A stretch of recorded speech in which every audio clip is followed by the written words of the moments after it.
Should just take a few seconds for that to update, and it looks like it has. We are now live. Hello, everyone. Welcome to Crystal Speaker's Corner. This is a actual live stream, and I'm very aware I don't do many of those these days, but we have a very special guest with us. We have Saint Murad, who has been producing his own Quran translation as a native Arabic speaker, as someone who was once a Muslim, now is an ex-Muslim, now is a Christian. He has gone through the Arabic text, the Quran, and he has translated it in such a way that it totally bypasses the sin, the standard Islamic narrative, and it gets to the heart of what the actual text really says in a much more literal sense rather than paraphrasing or taking efforts to change the meaning here and there. So, yeah, thank you for being here, Murad. Would you like to give a brief introduction? I hope I did a semi-good job there, just the very basics. But is there anything else you'd like to add? Yeah, thank you for having me, Chris. This is a very good opportunity to talk with you. Just a minor change to what you have said. I am an ex-Muslim and now I am a theist, so I believe in God. But you could say maybe not a Christian yet. I'm I'm still looking into it. So this is just for the people so that they know what's going on. So this is the Well, first Lord thing, willing, and one day. yeah.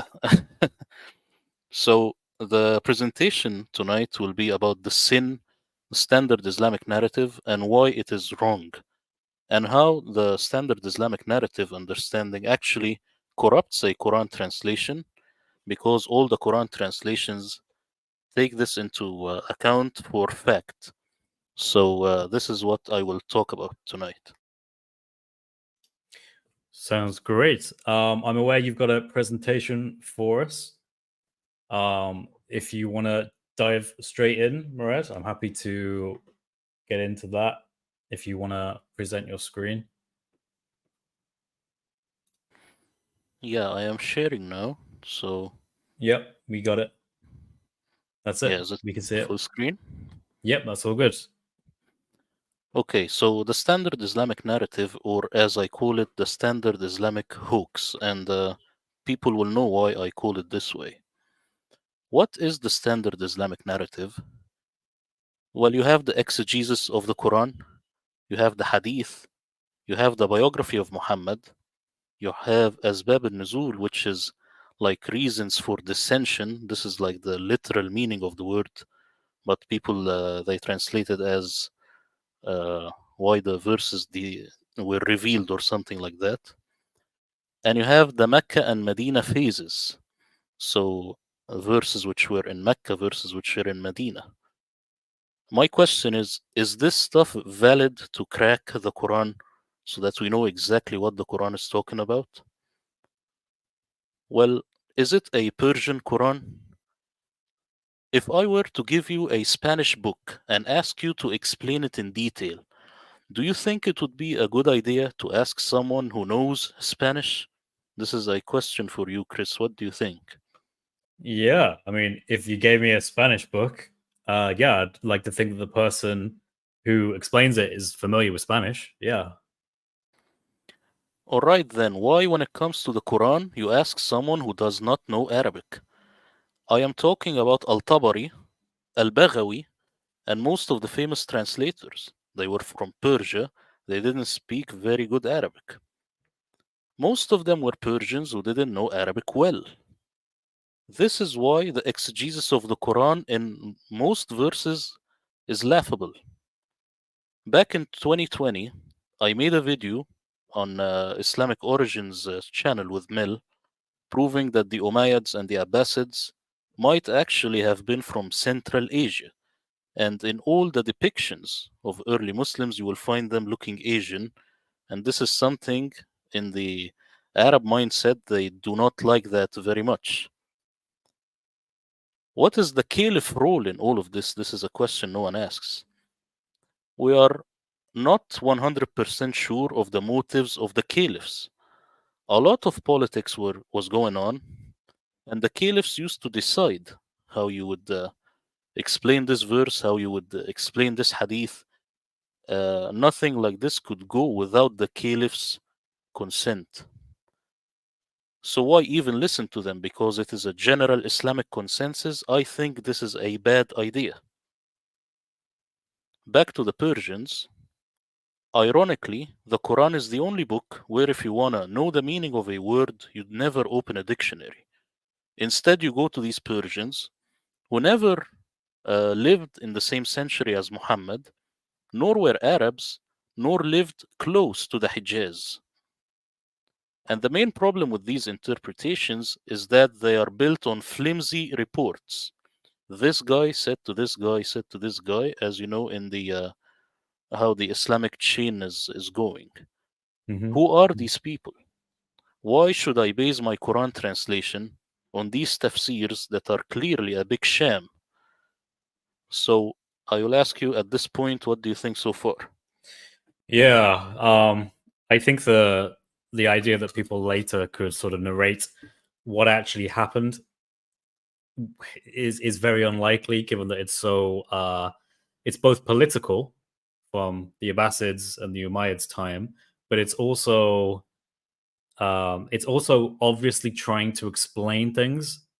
Like there are verses in the Quran, many of them, which just don't make any sense. Right? There's no context to them. In fact, there's entire surahs that have no context to them. So there's obviously a need to look at those surahs that have no context and to give them one.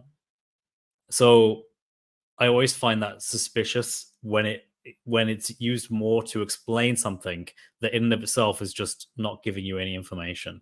I think it's very easy for someone to interject new information if there's no actual established context. Whereas, yeah, with these guys, the Umayyads and the Abbasids, like you say, they're Persian. So I guess like Arabic wouldn't have been their native first language, but like a second language they pick up, I guess, or something like that. Would that be right? Yeah, and I can also recall that there was a an Abbasid caliph, maybe he was the fifth or sixth caliph, that he couldn't speak Arabic at all, and this is from the Islamic narrative. He only spoke Persian. And also, I remember that there is a report from a Western source talking about Harun al-Rashid, one of the Abbasids, and they call him the king of Persia, not the caliph, not the king of Arabia, Persia. So these Mm, people, they were Persians, and this is their depictions all over.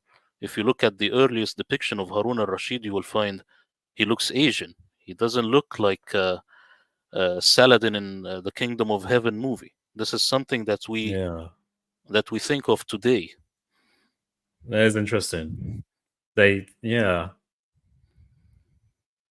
we often forget just how much we think about the Arabic invasion of the Middle East, and we kind of think of it as Arabizing completely. You know, like one minute the Middle East is not Arab, next minute it is with the invasion of Umar or whoever it was.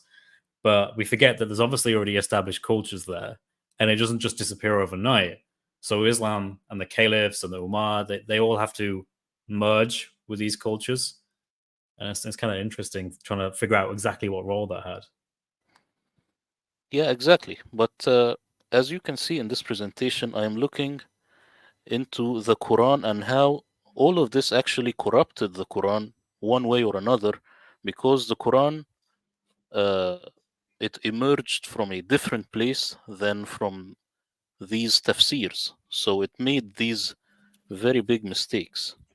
Now, what is the SIN Quran translation, Standard Islamic Narrative Quran Translation? An overarching theme in Quran exegesis is anything the commentators do not know the meaning of in the Quran, they actually put it into the afterlife because they know that no one can come back to life and prove them wrong. This is a very sleazy marketing tactic.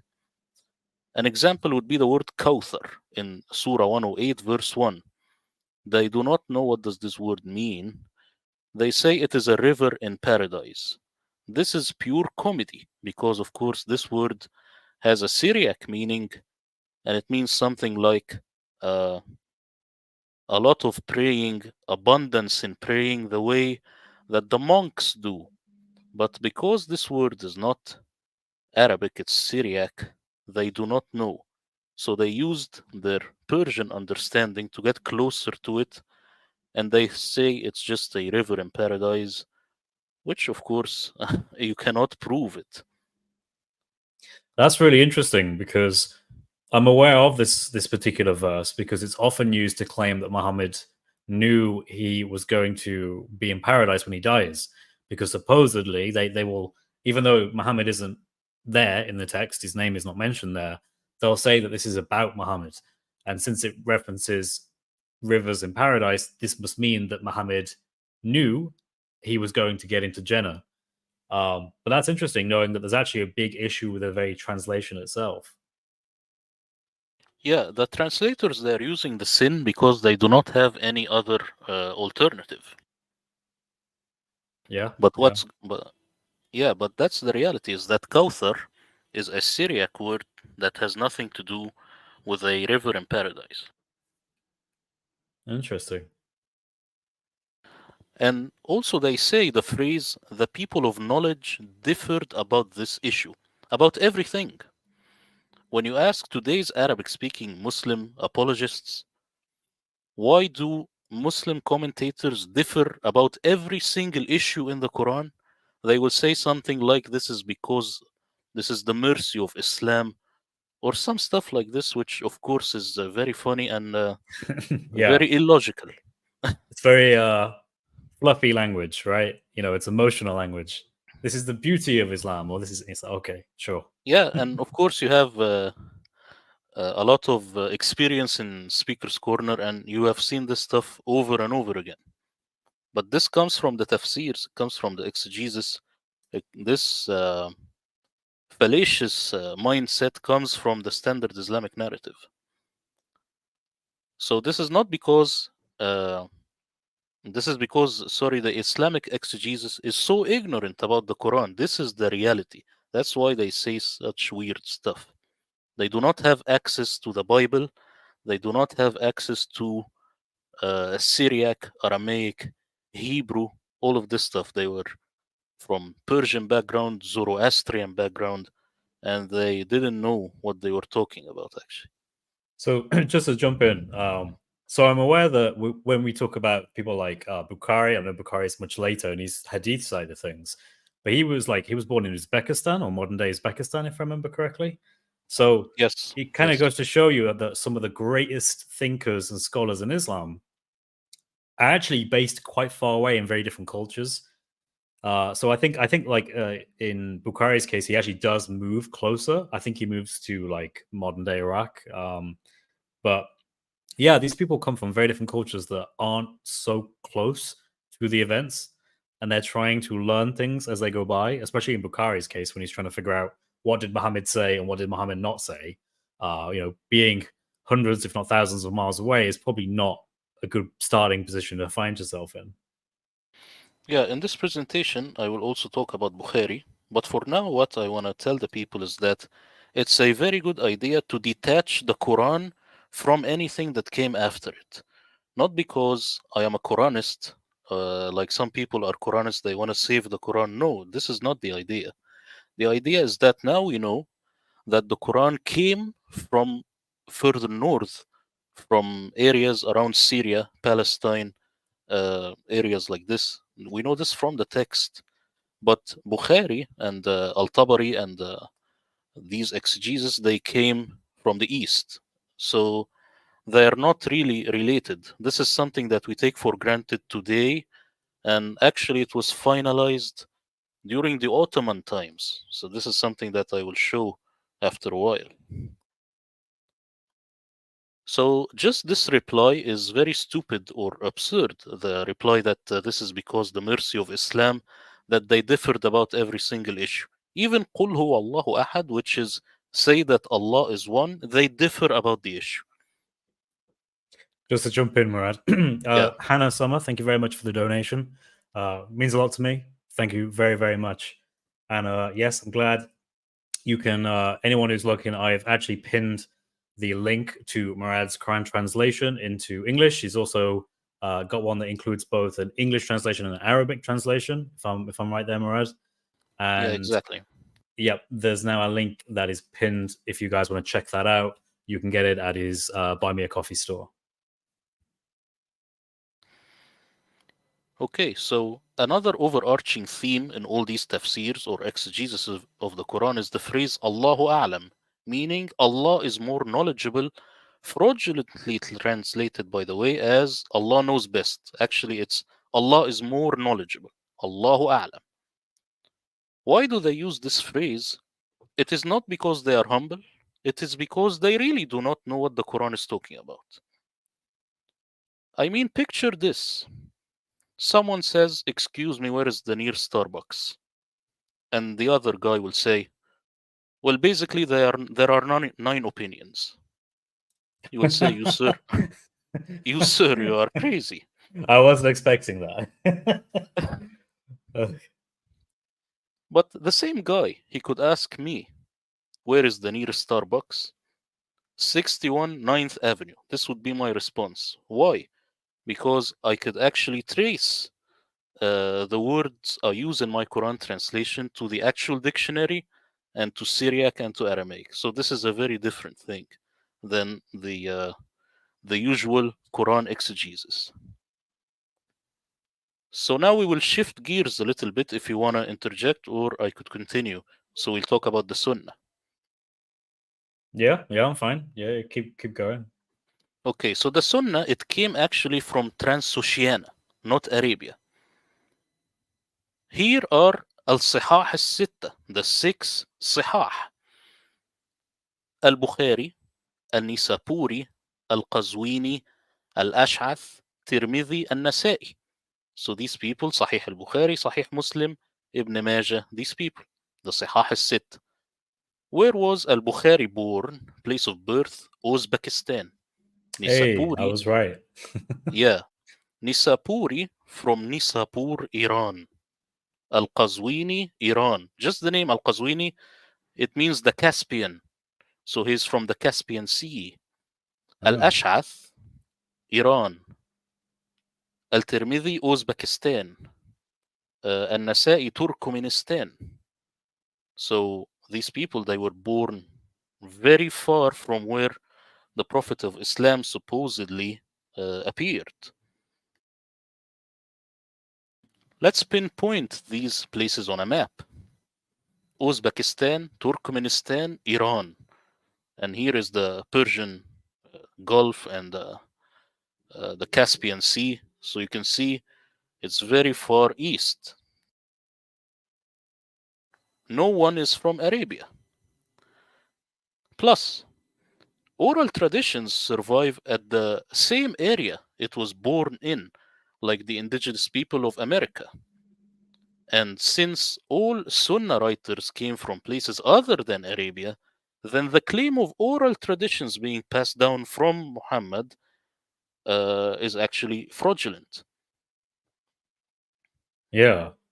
It would be like if you heard someone like narrate something that had an American grammar, but you've never been to America and you're like 1,000 miles away, you're in Germany or something.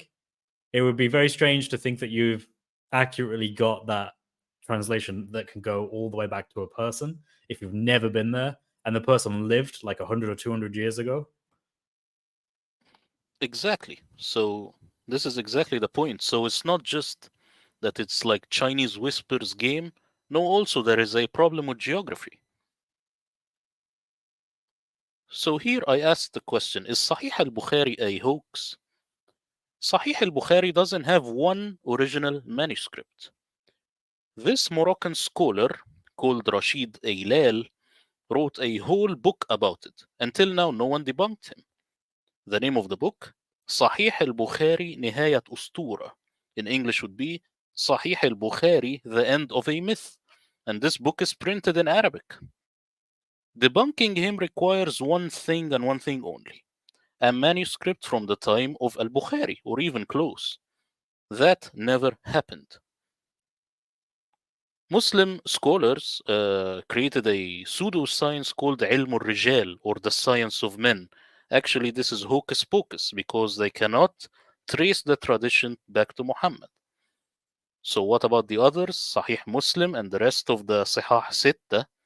Well, their case is even worse than Bukhari, as explained again by this Moroccan scholar in his book. Plus, these writings in Bukhari are not all about Muhammad. You have the example of the she monkey getting stoned. Where is Muhammad in this story? And I ask you, what do you think so far? Yeah, well, hopefully he's not the she monkey, I guess, But yeah, this is really interesting. I have not heard of this guy before. Do you know if his works have been translated into English, or is his book just purely in Arabic at the moment? No, it's just in Arabic, and people they are Ah, only cursing him. They are saying he's an infidel, but they never read the book. He is saying, guys, please show me just one manuscript that's even close to the time of Bukhari.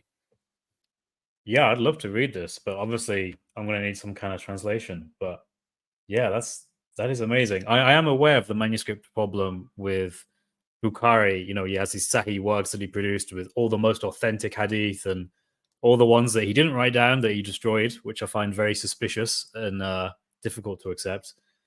But the idea that we don't even have a manuscript that goes back to that time, and at this point, this is the 9th century, so it should be pretty easy to get a manuscript, you would think, but nothing there.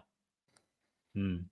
Yeah, this man, because of course I didn't put all the details in this presentation, but in his book he says the very first, like an equivalent to one volume of Bukhari, appears in the Middle Ages. And the finalized version of Bukhari is actually at the time of World War One. You see? World This War is, One. Wow. yes, where you have the entire Bukhari. So I So, have yeah. something maybe that's related to this because I learned probably about a month ago now. I was reading Gabriel Reynolds' book, The Quran and the Bible, and he basically, not too far into it, he actually explains. So you have Hafs and Asam, which is like the most common Quran for anyone who doesn't know. That's basically 95% of any Quran you pick up. Well, supposedly there's 4 different traditions of Hafs and Asam. And depending on, and you basically, in 1924, when they had the Cairo project to standardize the Quran and then distribute it, they had to pick which of these 4 chains of Hafs to go with because they differ slightly. And I couldn't believe it because I was thinking this is 1924. So like that's almost 1,600 or 1,500 years have passed. You would have thought they would have ironed all this stuff out centuries ago and came to some sort of consensus over what his version of the Quran actually is. But it was still up for debate. And I find that just so fascinating. I wonder if that's a similar thing here that, it took this long for people to actually finally settle on, okay, this is like the definitive Bukhari work. And anything else is not authentic. Yeah, with the Sunnah, the case is almost similar to the Quran. Wow.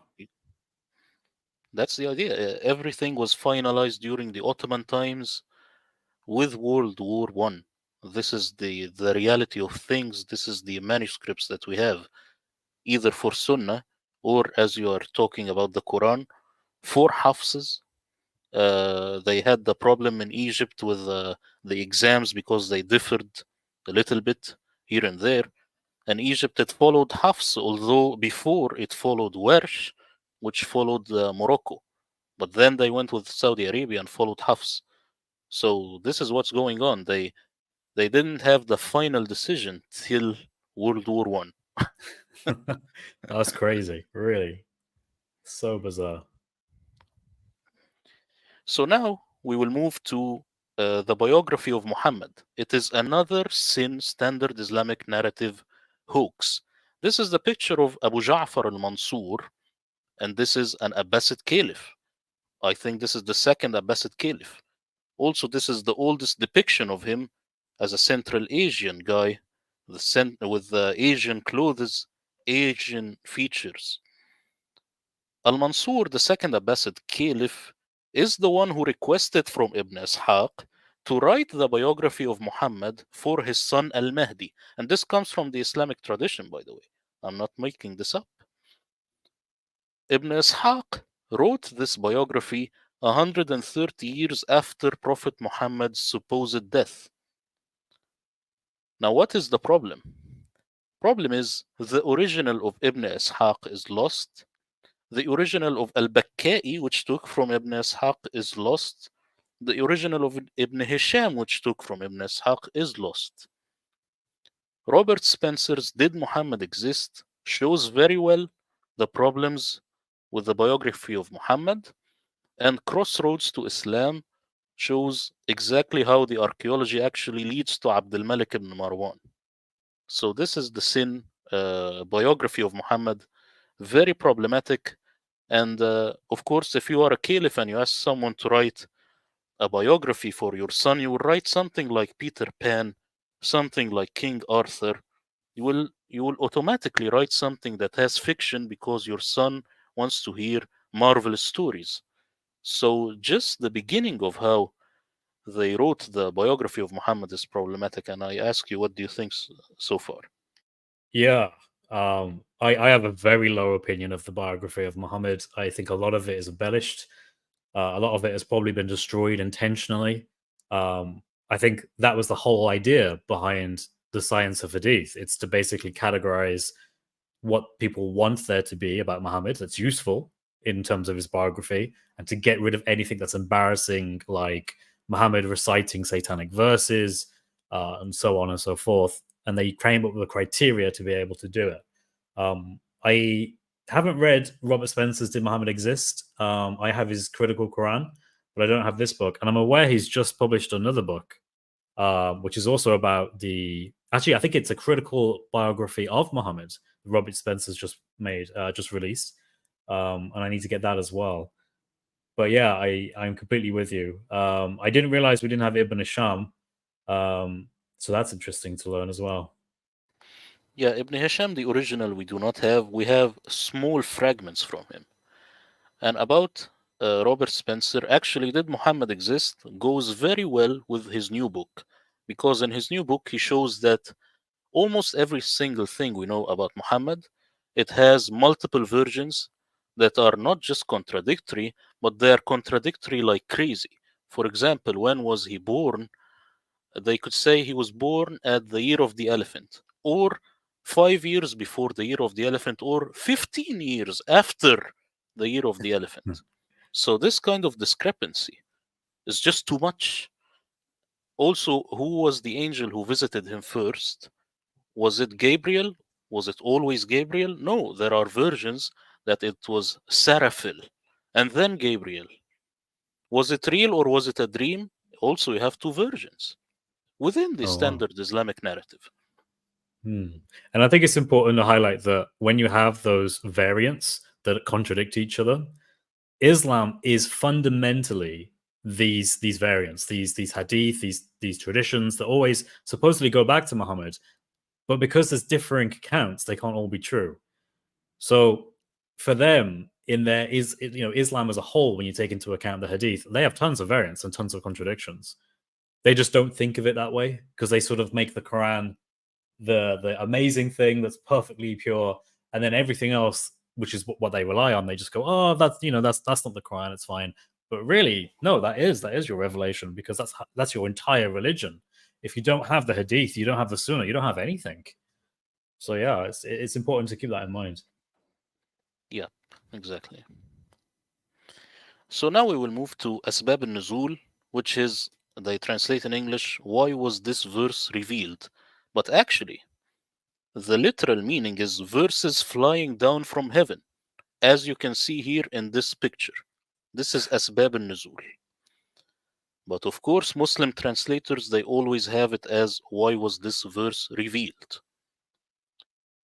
Reality is that this is a highly narcissistic, self-centered approach to the Quran, later created by Muslims after owning a complete Quran.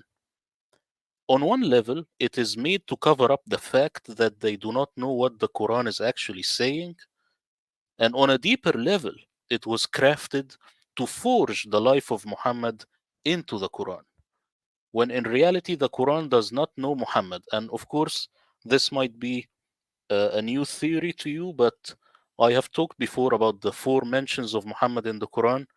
they could actually be a reference to Jesus, because Muhammad means the most praised, and just the way of saying Muhammad, the one who is praised, is kind of a divine title. You cannot have this title if you are just a mere human. And people could say, well, the Quran mentions Isa. Well, also the Quran, when it talks about, for example, Yunus, which is Jonah, it says Jonah, and it also calls him Dhalnoon, which is the one of the whale. So no problem. The Quran uses multiple names for a single person. What I'm saying is that the Quran is detached from Muhammad, and the whole idea of Muhammad was added later to the Quran by the Abbasids. I'm just going to jump in and say I very much agree. You've obviously done a much bigger dive into this than I have, and obviously having translated the Quran, you have a much bigger scope of this than I do. But from what I have looked into, those four references, especially when one of the references, because there's a reference that talks about Jesus in a particular way. I think it's something like Isa is like a messenger or something like that, and just a messenger. And there's another verse that supposedly is about Muhammad, but it's basically the exact same as a previous verse that talked about Isa. And I remember when you look at that, you think, oh wow, yeah, that looks like it's a very easy case to make that was originally actually about Jesus as well, but was changed. So yeah. Exactly. And also, someone told me, well, there is a surah called Muhammad in the Quran. What are you talking about? I tell him, uh, you should look at the names of the surahs, because the original manuscripts, they did not have surah names. Also, look at your own tradition, because this surah, it used to be called Surah Al-Qital, meaning the surah of combat, not the surah of Muhammad. This is a later renaming of the surah, and actually a lot of surahs in the Quran are renamed. And this is within the Islamic tradition. And there are books. Remember when Hatun showed the 37 Qurans? There Yep. are other Qurans with different surah names. And they are very critical, because just the changing of the name shows what was being done to manipulate the text. Oh wow. I did not know you could still get them like different Arabic Qurans with different surah names. That's interesting. Okay. One has Surah 17 as Surah of the children of Israel, not Surah Night Journey, because it is about the children of Israel. It's about Moses. It has nothing to do with Muhammad. And this I have a photographic evidence in one Quran, which actually has it as Bani Israel, not Surah Night Journey. So this is a very powerful example. You see. Yeah, that is amazing. Wow. So now we will move to Mecca and Medina. I ask Mecca or Medina, or Muhammad and Moses. The Sin Standard Islamic narrative claims that these verses or surahs, they were revealed in Mecca, while these were in Medina. Reality is his immigration from Mecca to Medina, is a hoax. It is remodeled on Moses' exodus with his people out of Egypt for being persecuted for their new monotheism. The details of this scam are not to be discussed here, but I have made a long video with Jay Smith talking exactly about how this was done. And in reality, they never used the word Hijri for dating the Arabs. If you look at the Muawiyah and how they used to date, they say according to the years of the Arab, the year of the Arab, not the years of the Hijra. The word Hijra came close to the medieval times. So it's also new, this Hijra idea. Also, the Yathrib, it was renamed to Medina in the medieval times. You see? Interesting. Yeah. So this is another sin standard Islamic narrative hoax to make the Quran fit the story of Muhammad. Adding insult to injury, no one actually agrees which verses are Meccan and which are Medinan. And sometimes half of the verses in Mecca and half is in Medina. Again, picture this. I am in Mecca. I told you something like, hey man, let's go grab some. And after 2 to 4 weeks of traveling, I tell you, coffee. What is this?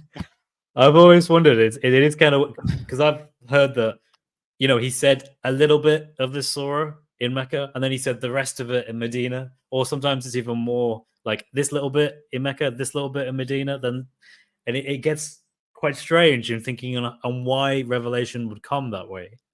But yeah, this, this is a funny illustration about how it's all split up like that. Yeah, so the easier explanation is that this is just a lie. Yeah, I do think I would agree that we should probably discount the Meccan and Medinian distinction in the Quran because it isn't helpful. Yeah, so here there are things that are not mentioned in the Quran at all, and this is for the Western audience so that they are not fooled one way or another. Hijrah, specifically from Mecca to Medina, this is not in the Quran. Isra and Mi'raj, which is fraudulently translated as the night journey, it is not in the Quran. You do not have these words. Well, yes, you have them, but you have them here and there. You do not have them together, implying that there was a night journey for Muhammad to the seven heavens. It's not there. The doctrine of abrogation, it is not there. The word nasakha in my translation does not mean abrogate. How can I know? I will show you in this presentation. The black stone, not mentioned. Ashura, Muhammad's wives. Well, yes, but maybe if you say that he is Muhammad, but of course it is not mentioned clearly at all. It's just mentioned as the messenger, and this messenger, in a lot of cases, it's the angel messenger. Muhammad's companions, never mentioned. Eid al-Fitr, Eid al-Adha, 5 pillars of Islam, and many, many more. These things come from the sin standard Islamic narrative. And back to you, what do you think? Like this is so important because these points you've got on the screen, these are all the central beliefs basically of Islam. I mean, even the 5 pillars itself is here, and it's completely right. Like I've always thought that strange that so little of Islam actually comes from the Quran, like so little of it. The so yeah, Isra and Miraj. I've met countless Muslims that try and say the Miraj is in the Quran, but they they can never find it. They're usually just referring to Surah 17, and they just haven't read it properly. But yeah, it really makes you think. Just when you strip everything away, the Quran is like a totally different book from what we've been led to think it actually is. Yeah, and as you can see, also, people they make a lot of debates, Christian and Muslims. The Muslims they always say something like, "Show me the Trinity in the Bible." I will tell them the word Tawheed is never mentioned in the Quran. That's even better. What do you think? Yeah, so I have my own version of this. My Yeah, one is show me the doctrine of Isma, the supposed sinlessness of the prophets. Like, show me where this is in the Quran. Because Isma. Yeah, yeah, yes, yeah. forgive me, I have to guess with these words, as an No, no, Englishman. no problem. But so and they never can. And I say, look, I'll show you where the Trinity is in black and white as soon as you show me where this doctrine is mentioned. And of course, it's not only that they can't find it in the Quran, they also can't really find it in the Hadith either. It's such a like a just this thing that's just come out of nowhere. It doesn't come from the Quran or the Sunnah. And what's worse is the Quran in many different places explicitly says that prophets did do things that were sinful or did do things that were against God's will. So it's such a bizarre doctrine to try to defend when everything in your religious scripture says the opposite. That's the one I go to. But you're right. There's a ton of these. A lot of people go to Tawheed or explicitly where Jesus says or Isa says he was a prophet. Where it says to pray 5 times a day. The Shahada in the exact formula. Yeah, all these kind of things. Yeah, and the word Tawheed, if you translate it literally in the correct way, it means unification, not unity, not oneness. And just from this word, you could actually trace back Islam that it might have been a Christian heresy. It might have been Arianism in a new clothing. just by cracking this word tawheed, which is unification. So Islam doesn't have anything about unity or oneness. It's just unification. With unification, you need a minimum of two things. It could be three. So this is something that they never think about. Interesting. I say enough is enough. The sin doesn't have holes in it, it's just one big hole. Like Dr. J. Smith always says, you've got the wrong man at the wrong place, doing the wrong thing at the wrong time. Even Muslim scholar Yasser Qadi, he acknowledges this when he says that the standard Islamic narrative has holes in it. Don't worry, I will barbecue the sin on my channel. If people are interested, they could subscribe. So, the sin, I say it is a hoax. These tools, they are not valid to crack the Quran. If you want to know exactly what the weird verses in the Quran are saying, you cannot use such material which came way too late, way too far.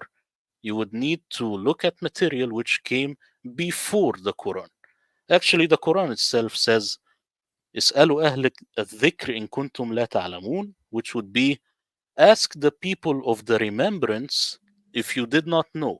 And by the remembrance, if you see this word in all the Quranic contexts, you will find that this is the Torah, which would be the Jewish scriptures. It's telling you, talk to a rabbi, talk to a priest, because they know these stories. They are the ones who will crack me as the Quran.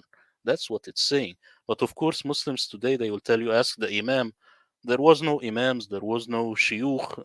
This is just a new invention that came much, much later.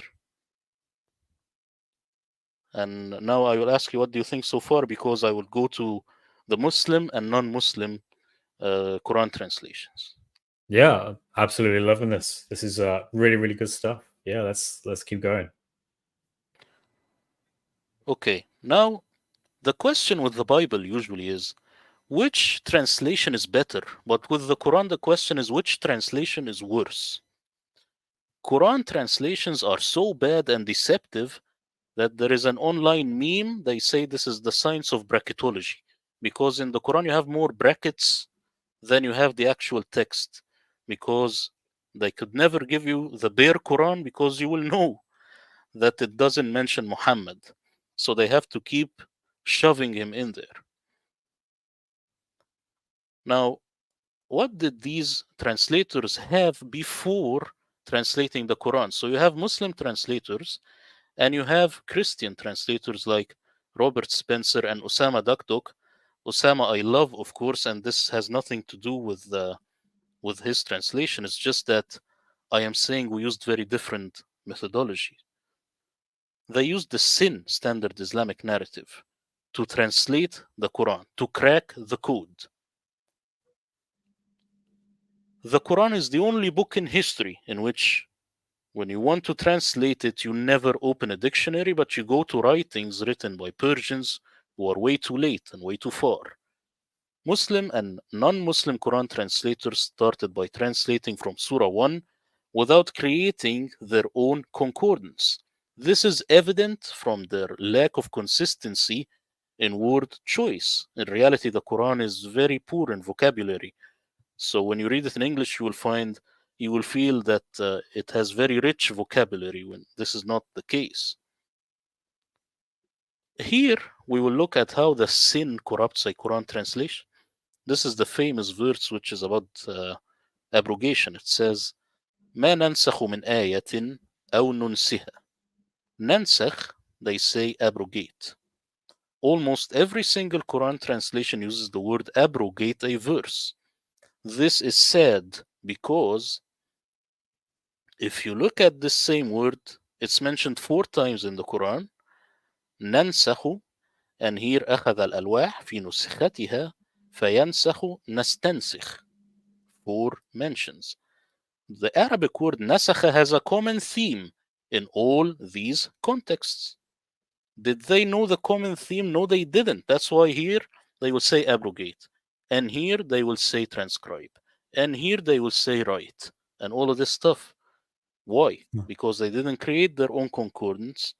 They didn't put a lot of effort and time to see exactly what this word means. I say it is not abrogation. People will find this in my translation.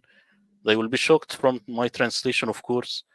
Ayah is not a verse. The Quran doesn't have the word verse. This comes from their obsession with the Bible. Let me tell you, Muslim translators are obsessed with the Bible, and I said this in another presentation. They have this biblical language in their mind, and they superimpose it on the Quran. The Quran is not the Bible. It doesn't use the word sin. It doesn't use the word verse. It doesn't use these religious words. It uses other language, more secular language, more business-like, business-oriented language. Very different. Like in the Bible, you have the word recompense. For example, the Quran has, in my translation, remuneration or something like paying for a job. This is what the Quran is using business words. Before I move on, I will ask you what do you think? Yeah, I mean, this is huge because their whole way of understanding revelation is hinges on Surah 2 106. That verse where it talks about things can be abrogated. You know, Allah can reveal one verse and then be like, nah, you know, this was fun for a while, but now I want to bring something equal to it or better than it. And if that really isn't what is meant here, then that has like tsunami waves of an impact on the religion of Islam and how people understand it. Yeah, the doctrine of abrogation, why it was crafted, it was to open a hole so that you can abrogate the whole of the Quran if you like. So they will say, well, there are hadith that could abrogate a verse in the Quran. Now you are creating a new religion. But in the Quran, this word it does not mean abrogate. Nasakha is making a copy. It is not abrogating. Nasakha make a copy. If I say I have a nuskha, I might have a version. I have a different copy, something along those lines. You see, this has nothing to do with abrogation. This is the doctrine that came later. Yeah. So here again, ما ننسخ من آية. Here you have Osama Dakdok translation, you have Robert Spencer, and you have Sahih International. You will find that they will say abrogate a verse or revelation. Do you see any difference between Muslim and non-Muslim Quran translations here? Creating more sin-based translations is like beating a dead horse. I'm not talking about Osama or Robert. Osama is a genius in his own way. Robert also is a genius because of his Quran exegesis that he adds. I'm saying that it's not a very good idea to create more sin-based translations.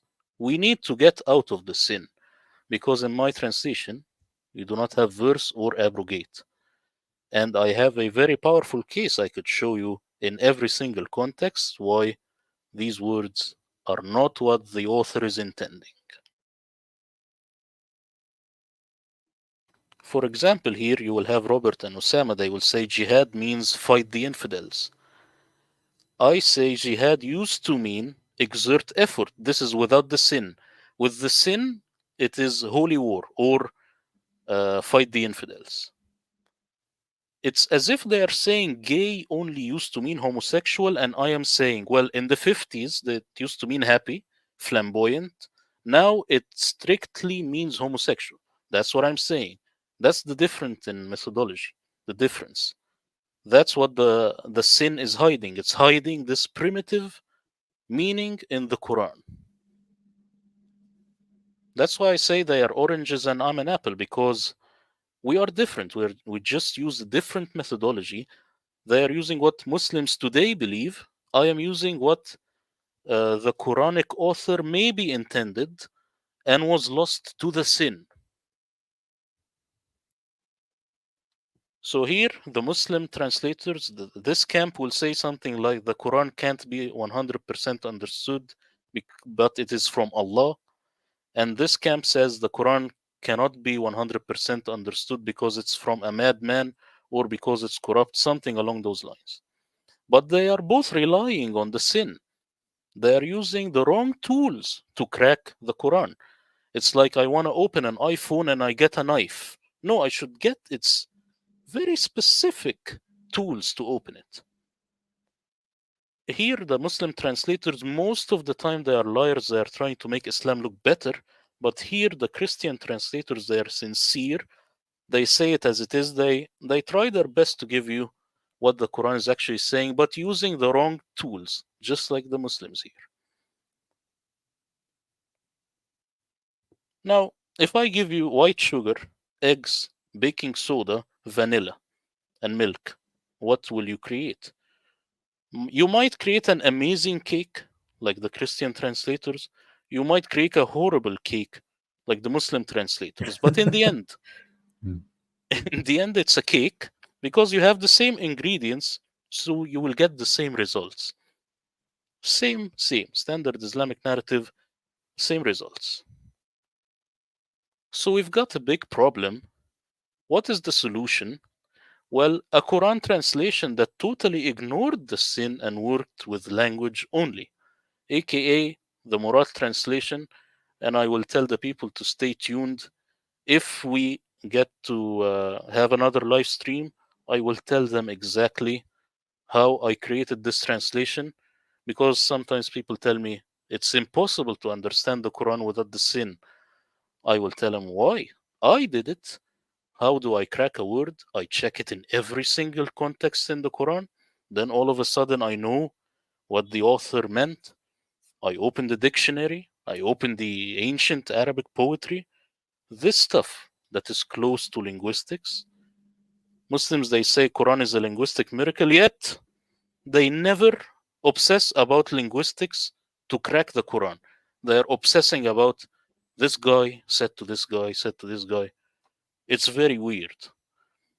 And my presentation is done at this point, and now I will get back to you. Wow. Yeah, thank you for that. That was very eye-opening.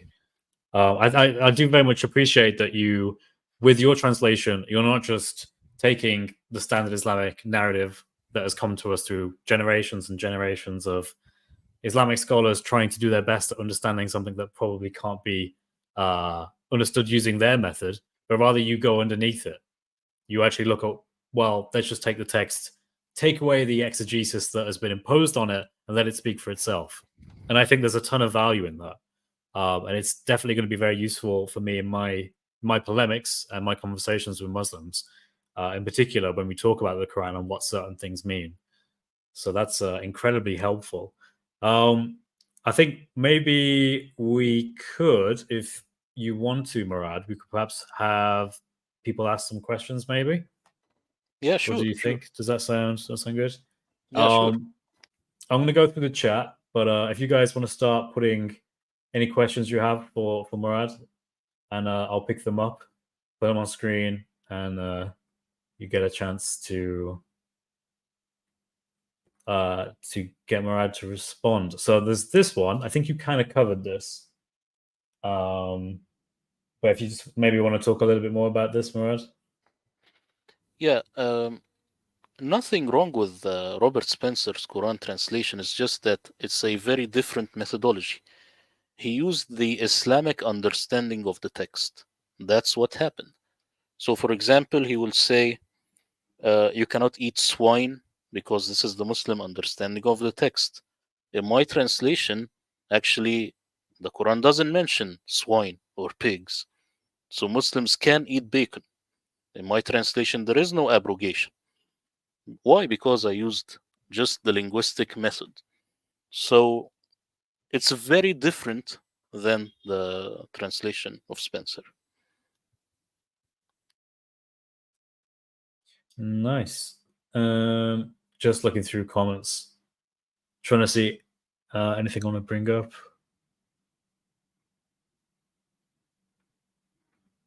Can't see any questions yet, guys. Oh, wait. No. I think there were some questions a lot earlier in the stream. But it's there's a lot of chat. We managed to hit 200 people live at once, which is pretty amazing. Nice. I think I saw someone say that they bought your Quran translation as well. So that's really awesome. Thank you to whoever did that. Yeah, that's very nice. If anyone wants to ask me anything regarding this translation, uh, just do it. For So example, Chris, yeah, I do not have the word Yathrib in my translation. Why? Because I have seen this word mentioned in another context in the Quran, which made it clear that it is not a place, it is just an act. You see? How is this different? I do not understand. Jesus is God. Well, in the next expose, where I will show exactly how I translated my translation, you will see that I used a totally different method. I didn't use the standard Islamic narrative at all, no hadith, no Muhammad, no exegesis. So this yielded much different results. It might get us close to what the Quranic author actually intended.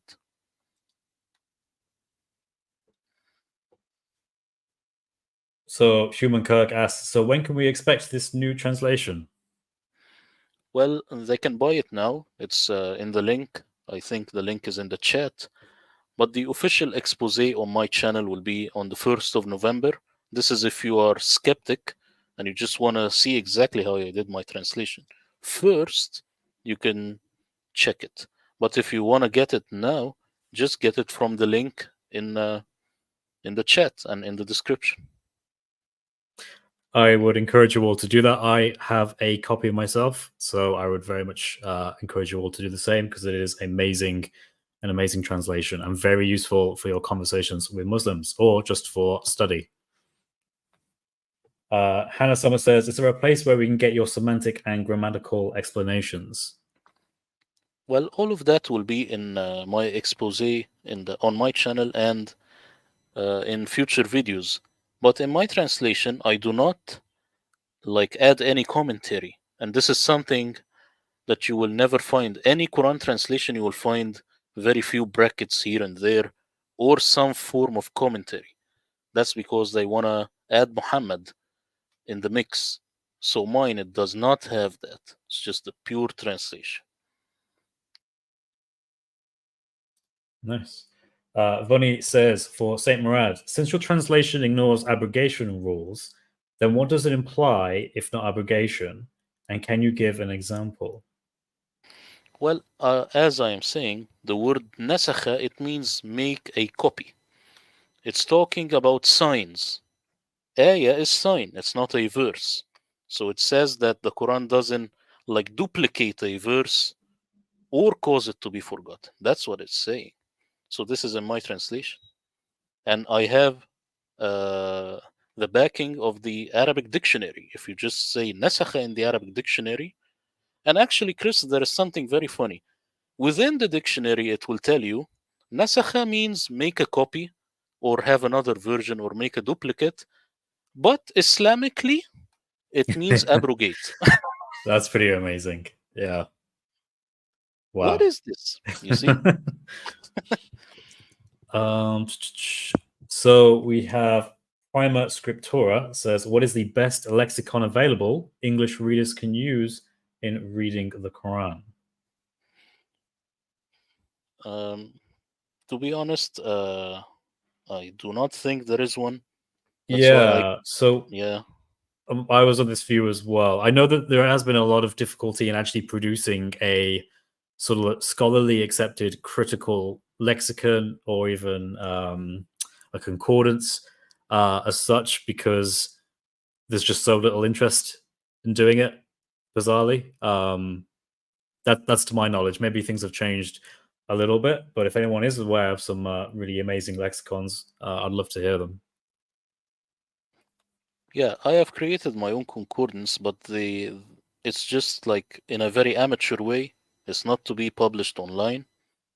But this concordance, it took every single word in the Quran and checked uh, every single context it's mentioned in the Quran. That's why it yielded this much different results.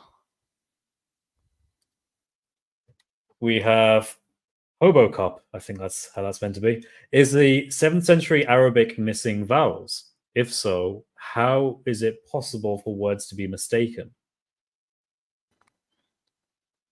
Yeah, the 7th century Arabic, um, I think it was not Arabic, it was Syriac, but then it got Arabized, and now all of a sudden you have Arabic. Because why would someone write something without vowels? This is crazy. But adding vowels over something which was already good and readable, this is what we can believe. So I was just using the Hafs. So all these surprises, I have it just using Hafs and just ignoring the standard Islamic narrative. Imagine if we also ignored all the vowels and got back to Aramaic and Syriac, then the Quran would be almost 100% correct. Interesting. So you take Christopher Luxembourg and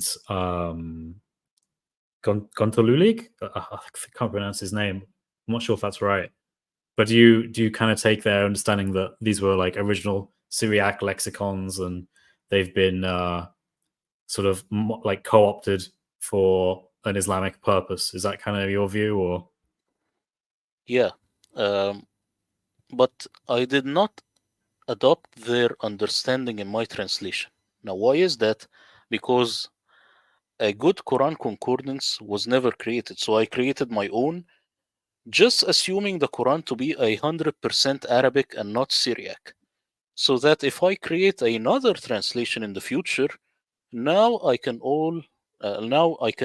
judge if Christopher Luxembourg has the right word in Syriac because I already have my concordance. Because Luxembourg could say something now and I could just believe him blindly because I did not do my own homework. So that's why this translation that I've done is critical because it will serve as a future for another translation which will have the Syriac and Aramaic layer.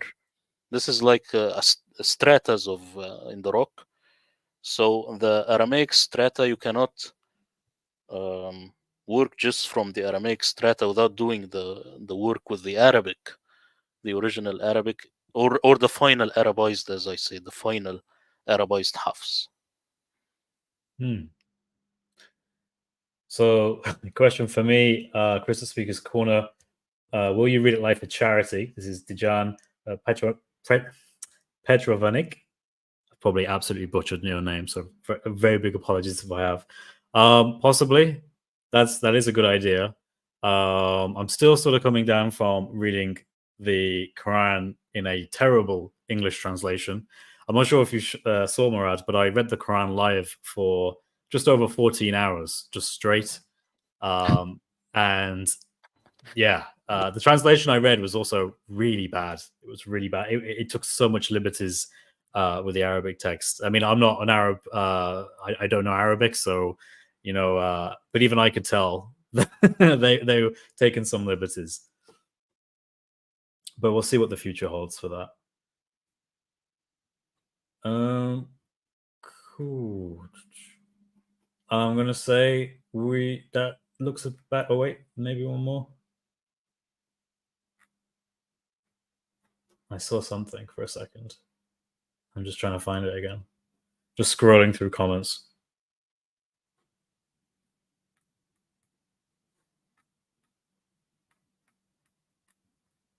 Mhm.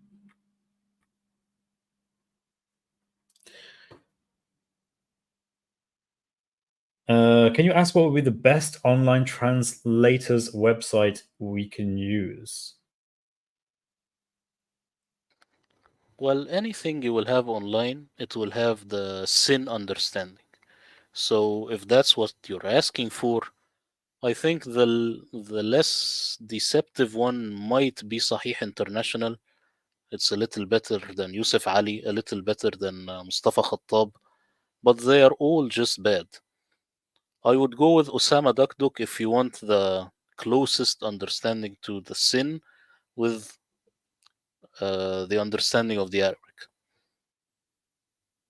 But just to tell you, I think all these translations are, with the exception of Osama, I think all these translations are horrible. Either Sahih International or Mustafa Khattab or any of these. Nice. So I'm going to do one more question, and then we'll wrap up and we'll call it a show.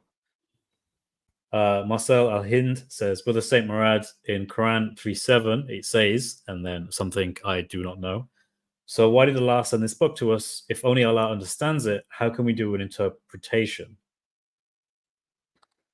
Yeah, this is the word, it says تأويله إلا الله, which could be no one knows its interpretation except Allah.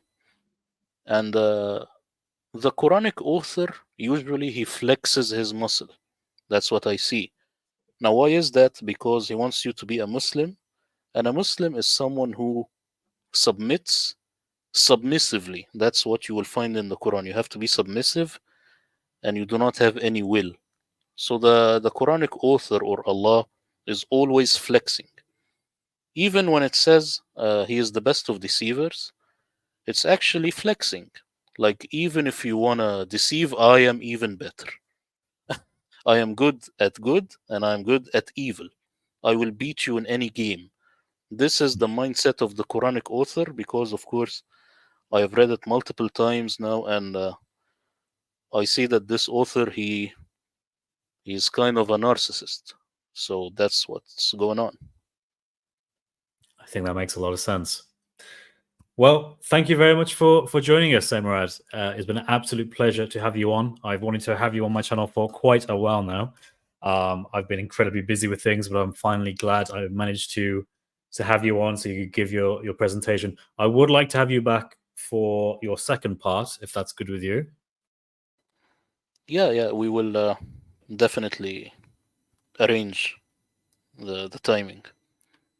Awesome. Yeah, I cannot wait. Well, thanks again for everyone who joined. It's been absolutely amazing to have you all here. And we will see you in the next one. Take care.